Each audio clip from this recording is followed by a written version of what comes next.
Hello friends, welcome to my YouTube channel. આજે આપણે બનાવીશું એકદમ નવી વાનગી ઓટ્સની ઇડલી. તો ચલો બનાવી દઈએ. ઓટ્સની ઇડલી બનાવવા માટે 1 કપ મેં ઓટ્સ લીધા છે. એને મિક્સર જારમાં ક્રશ કરીને તૈયાર કરી દીધા છે.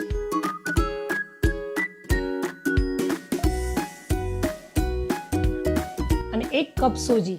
ઓટ્સનું અને સોજીનું માપ સરખું જ લીધું છે. હાફ ટીસ્પૂન મીઠું એડ કરી લઈએ. 1 કપ છાશ લઈ અને ખીરું તૈયાર કરી લઈએ.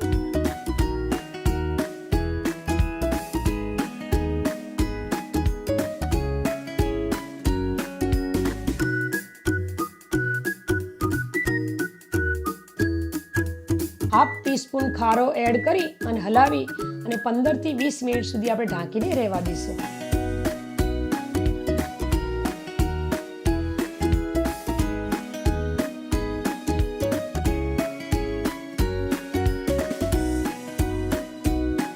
પાણી ગરમ કરવા માટે આપણે મૂકી દઈએ.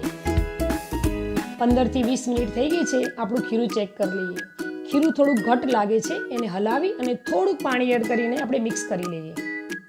હમણાં જ આપણે મેંગો વીકમાં ઘણી બધી સ્વીટ બનાવી, તો મને એમ થયું કે લાવો હવે એકાદ ડાયટ રેસીપી શેર કરીએ.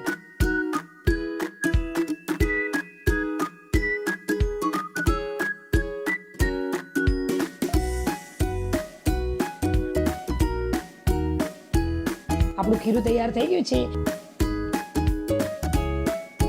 ઇડલીની પ્લેટને આપણે ઓઇલથી ગ્રીસ કરી લઈએ.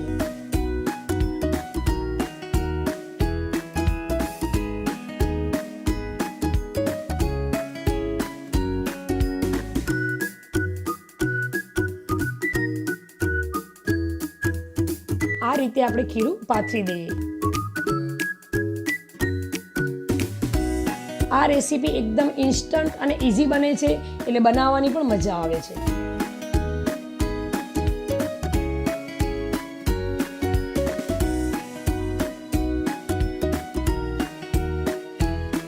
આપણું પાણી ગરમ થઈ ગયું છે.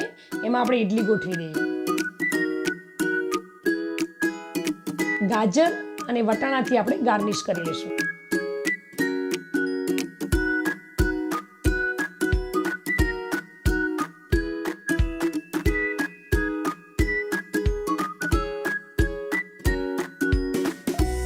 ગાર્નિશ કરેલી ઇડલી જોઈને જ લાગે છે કે આહા, શું ઇડલી લાગે છે.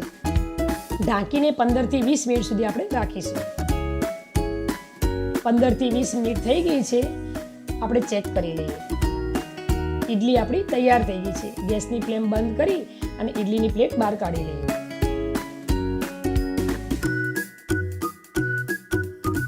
ઇડલી સહેજ ઠંડી પડે પછી જ આપણે ઉખાડીશું.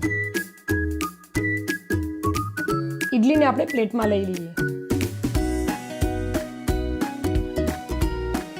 તો સંભાર અને ગ્રીન ચટણી સાથે આપણે ઇડલી સર્વ કરીએ.